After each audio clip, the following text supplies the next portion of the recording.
Sledujete reláciu Finančné hacky. Marek Durdiak, ahoj. Ahoj, ahojte. Aký je zmysel finančného poradenstva?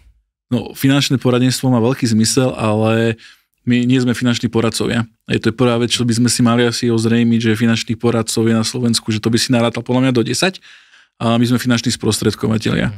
Rozdiel medzi finančným sprostredkovateľom a finančným poradcom je v tom, že finančný poradca môže brať od klienta peniaze, akože platí mu ten klient za tú službu, že mu ten človek poradí, a my ako sprostredkovatelia od klientov brať peniaze nemôžeme. Znamená to, že tvoje služby sú zadarmo? Áno, znamená to, že moje služby sú, ono sa tak hovorí, že sú bezplatné, ale nie sú zadarmo. Rozumiem. Ako si vybrať správneho človeka? Správneho človeka na to finančné sprostredkovanie, keď sa o tom bavíme. Dnes je to asi tak, že všetko, tak ako každý biznis akýkoľvek, funguje na odporúčaniach. Že určite sa ti stalo, že keď príde kamoš do Ružomberka nejaký tvoj a spýta sa ťa, že nie odtiaľ to, že kde sa mám ísť nájsť. Tak ty mu povieš reštiku, z ktorou si ty spokojný. A toto je v podstate aj to, že ideálne, ak človek chce riešiť niečo s finančným sprostredkovateľom, tak v podstate dať na referencie. Toto je napríklad aj u nás vo firme veľmi dôležité, že my vždycky, keď spolupracujeme s nejakým klientom, tak v podstate jemu ide dotazník spokojnosti, ktorý sa následne uverejňuje na našom webe. Čiže každý človek si vie pozrieť naše referencie a v podstate tam vidí, že tie referencie od tých klientov, ktoré sú nám zverejnené. Ako si sa dostal k takéto práci? No, dostal som sa k tomu asi ako každý finančný poradca, sprostredkovateľ, že ho pozval na stretnutie nejaký spolužiak. Mňa konkrétne spolužiačka zo strednej školy zavolala na stretnutie s tým, že chce mi predstaviť nejakú príležitosť, respektíve to, čomu sa ona venuje. A takto som sa k tomu dostal. Ja som v tom období v podstate študoval na vysokej škole, ale pri tom som ešte brigádoval, čiže bral som to tak len, že že bola to dobrá kamoška, tak prídem, keď ma voláš ty, ale nejak som za tým nič nevidel. A druhá vec, že ja som vôbec netušil vtedy, že nejaké finančné sprostredkovanie existuje, alebo čo to je, že to bolo úplne mimo môj okruh, ako keby môjho zájmu.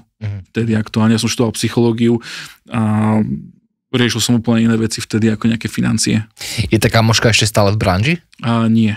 No, nie. Prežil si ju. Ja som ostal dlhšie, o dosť dlhšie ako ona. Ako sa pozná dobrý a zlý finančný sprostredkovateľ? No, tu by som sa asi zase vrátil v podstate k tým referenciám. Ale keď sa stretnem s tým človekom, tak za mňa, že vždycky ten obchod je o nejakých emóciách. A ja si myslím, že keď sa stretnem s niekým, tak vycítim ako keby z toho človeka, že aké sú jeho motívy. Lebo ja beriem to, že to je presne to isté, ako keď ja neviem, že ty teraz prerábaš byt, ako spoznáš dobrého majstra napríklad na prerábku. Je to čisto o tom, že aký máš z toho pocit, keď ten človek príde ten prvý. A v podstate na základe toho si nejak vybrať, ale zase sa vrátim k tým referenciám, že toto je podľa mňa také, že veľmi, veľmi dôležité. A čo, akože na jednej strane áno, pretože človek, keď je dlho na tom trhu, tak už nejaké referencie má, ale potom je tu kopa nových mladých šikovných ľudí a tam potom fakt treba dať na to, že na ten pocit z toho stretnutia. A podľa mňa, či človek vycíti, takže či ten človek tam prišiel s dobrým alebo zlým úmyslom. Podľa čoho by sa mal človek rozhodnúť, ak si chce vybrať firmu, pre ktorú pracuje v tejto branži? No, v princípe dneska tí ľudia, ktorí aj my oslovujeme na spoluprácu, tak sú to v podstate také dva typy ľudí. Prvý sú, že nováčikovia, ktorí nemajú ako keby že žiadnu skúsenosť s týmto biznisom, a druhá skupina ľudí sú ľudia, ktorí už na trhu sú. A čo je za mňa najdôležitejšie vždycky som to tak riešil, že lebo ja som tiež menil spoločnosť, ktorej pôsobím, tak v podstate bolo pre mňa dôležité to, že s akými ľuďmi budem robiť. Čiže ak ja mám nejaké stretnutie, lebo tých spoločností je dneska, že kvantum na tom trhu, a ak mám stretnutie s nejakou firmou a vidím, že že toto je človek, ktorý mi vie niečo dať, je proste, máme nejakú spoločnú chémiu, kvázi, že vedeli sme spolu fungovať, tak toto je podľa mňa extrémne dôležité, pretože tá cesta, že ak človek nevie nič o tomto segmente, tak v podstate je brutálne dôležité, aby ten človek, s ktorým začína, bol dobrý, pretože on ho učí. On ho učí ho proste, ako pracovať s klientom, ako nastavovať portfólia klientom, ako zabezpečiť pre klienta v podstate to najlepšie na tom trhu. Rozumiem. Aké predpoklady by mal mať človek, ktorý chce takouto prácou sa živiť alebo v tejto oblasti pôsobiť? Toto by som možno tak troška zovšeobecnil, že mal by mať také predpoklady ako každý podnikateľ. Pre každého podnikateľa je z môjho pohľadu najdôležitejšia vytrvalosť. Že to je v podstate to, že vy tiež podnikáte tu s týmto štúdiom a viete, aké to je náročné podnikať. A v tomto biznise je to zvlášť také, že nemalo to vždycky dobré meno finančné sprostredkovanie, veľa ľudí sa na to pozeralo cez prsty, dnes sa to našťastie mení, ale na druhej strane stále je ťažké v tom začínať, preto ten človek musí mať veľmi veľkú vytrvalosť, čo je za mňa dôležité. A druhá vec, ktorú musí mať, tak je nejaký charakter, pretože je to práca s ľuďmi a tam zlými rozhodnutiami, zlými skutkami, ako keby s tým klientom, stratíte akúkoľvek dôveru. A keď nemáte dôveru, tak nemôžete fungovať v tomto biznise. Čiže ak je človek vytrvalý, je ambiciózny a má charakter, tak dokáže v tomto biznise uspieť. Je to tak, že sa musíš aj na začiatku obrniť pred nejakými prípadnými sklamaniami? No určite áno. A toto je skvelá škola podľa mňa, lebo my nie sme naučení ako keby ľudia prirodzene nejak znášať nejaké neúspechy. Lebo v podstate vždycky nás tlapkajú po pleci, že je dobré rodičia, všetko super. A teraz príde ten reálny život, kde človek zažíva nejaké proste sklamania, neúspechy a častokrát to ľudia berú veľmi osobne. Že klient povie, že nebudem s tebou spolupracovať, tak on človek berie akože brutálne osobne. A toto je veľmi dobrá škola, keď si týmto človek prejde a nezlomí ho to a vydrží v tom, tak tým pádom má podľa mňa takú aj jednoduchšiu cestu potom v živote, lebo proste čím sme starší, tak vieme, že x-krát sa skláme. Ja to prirovnám, možno taká sranda, že sú chalani, keď balili baby, ak si to pamätám, tak z puberty, tak v podstate boli typy chalanov, že im bolo jedno, koľko bab im povedali nie a chodili, až kým neprišli za to, čo mu povedal áno. Hej, to ten človek bol vytrvalý. A mal frajerky aj jedno s druhým. A potom boli chalani, ktorí, že jedna mi povedala nie, pol roka bol z toho sklamaný a nerobil nič ďalej, tak bol bez frajerky.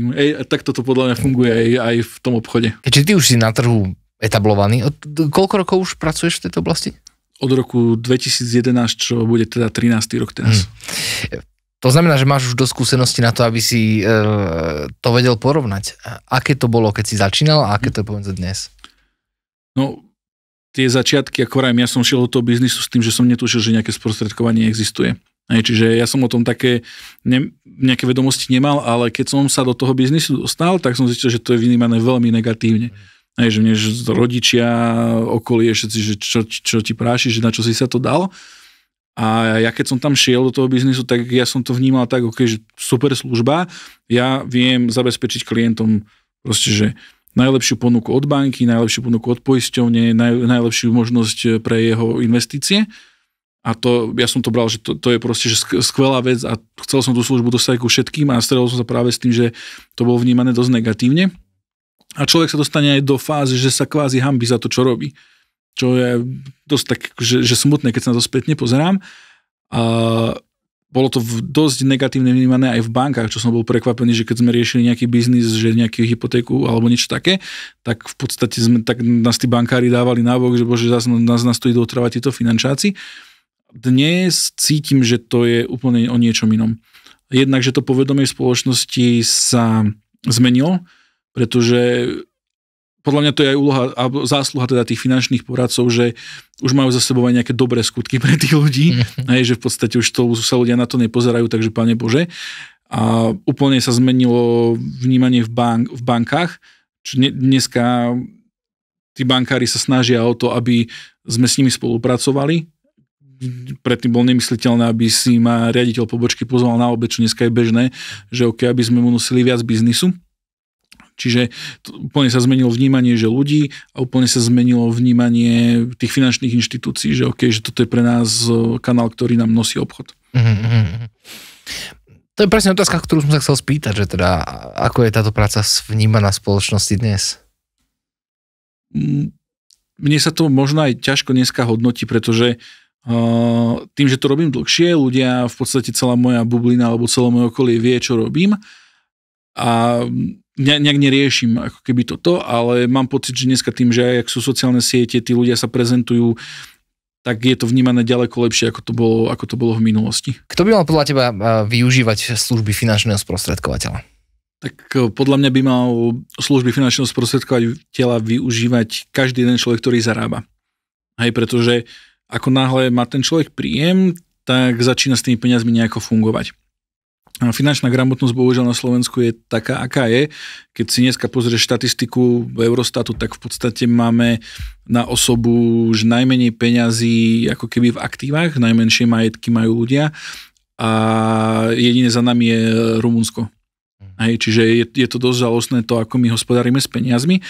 Čiže ja by som odporúčal každému človeku, aj keď neuzavrie s tým finančným poradcom, že žiadnu zmluvu, tak spraviť si proste, že analýzu osobných financií, prejsť si s ním ako keby tie svoje plány finančné, ktoré má, pretože dá mu iný pohľad na to, ako hospodári s tými peniazmi a možno sa dozvie ten človek aj veci, o ktorých ani nevedel, hej, čo je potrebné, čo nie je potrebné. A tá finančná gramotnosť je u nás veľký problém, ktorý ako keby pripravuje ľudí o nemalé finančné prostriedky. Mne sa stala taká situácia, že prišli za mnou klienti, že chceli riešiť hypotekárny úver. Bolo to už dávnejšie. A boli to mladí ľudia, proste tesne nejak po škole, ani nie, že po vysokej, mali niečo po 20-ke. A baba bola tehotná, tak chceli riešiť bývanie. A prišli s tým, že chcú kupovať teda byt, ale už majú 12 000 spotrebný úver. Tak vravím, že fú, že na čo máte ten taký úver, že auto sme si kupovali. Ja som mal vtedy svoje auto za nejakých 5 000 eur, tak môžem, že fú, za 12 000 to ste dobre museli kúpiť. No, že nie, my sme za 4 000 eur kupovali auto. A vravím, že ale prečo máte, že 12 000 úver? No, lebo nám v banke povedali, že keď zoberieme 12, tak nám dajú lepšiu úrokovú sadzbu.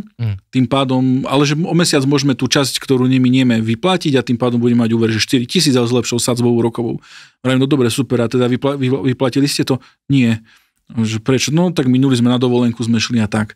Hej, že čiže oni si zobrali 12 000 eur, ktoré minuli na dovolenku a tak podobne a značne im to skomplikovalo cestu vtedy vlastne k tomu novému bývaniu. Čiže toto by malo byť nie, že každý, kto zarába, možno by sa to mali tí ľudia stretať s tými poradcami ešte predtým, ako vôbec začnú zarábať. Áno, rozumiem. Koľko stoja také služby finančného sprostredkovateľa? No ako sme sa bavili, tak v podstate, že tie služby sú bezplatné, pretože mne klienti nič neplatia.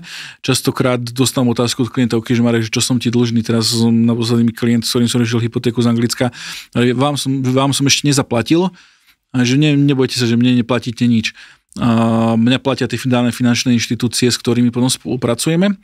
Čiže klient sa nemusí báť, že za to stretnutie bude musieť niečo zaplatiť, aj keď nič neuzavrie napríklad. Rozumiem. No a keďže sa celý čas bavíme o finančnom sprostredkovaní, najzákladnejšiu otázku sme si nepovedali. Čo to vlastne je to finančné sprostredkovanie? Čo sú vaše služby? No ja to vnímam, že to najdôležitejšie, čo ja viem klientovi ako keby poskytnúť, je finančné plánovanie. To, že sa pozrieme na tie financie s klientom z dlhodobého hľadiska, neriešime len ten aktuálny problém, ako keby, ale bavíme sa aj o tom, že do budúcna, čo bude ten klient riešiť, pretože väčšina tých problémov, respektíve nie, že problémov, ale tých vecí, ktoré ľudia riešia, sú veľmi podobné. 90% ľudí, možno najviac, kupuje byt, kupuje auto, musí sa pripraviť na dôchodok, chce skorej splatiť hypotéku, chce kúpiť nejakú chatu, že proste tie problémy sú veľmi podobné a mojou úlohou ako finančného sprostredkovateľa je nastaviť tie financie človeku tak, aby mal vždycky, aby sa k tým cieľom svojím dopracoval. Ja vždy hovorím mojim klientom, že mojou úlohou ako finančného sprostredkovateľa je zabezpečiť to, že v akejkoľvek životnej situácii, čokoľvek sa vám stane, tak váš životný štandard neklesne. Čiže príde nejaké, ja neviem, že zranenie, choroba, čokoľvek, tak aby ten klient bol vždycky vo finančnej pohode. A odíde na dôchodok, tak aby mal peniaze na to, aby proste ten dôchodok dokázal normálne fungovať. Super. Myslím si, že sme si to vysvetlili. Ďakujeme krásne. Sledovali ste reláciu Finančné hacky s Marekom Durďakom. Ďakujeme za pozornosť. Pekný deň.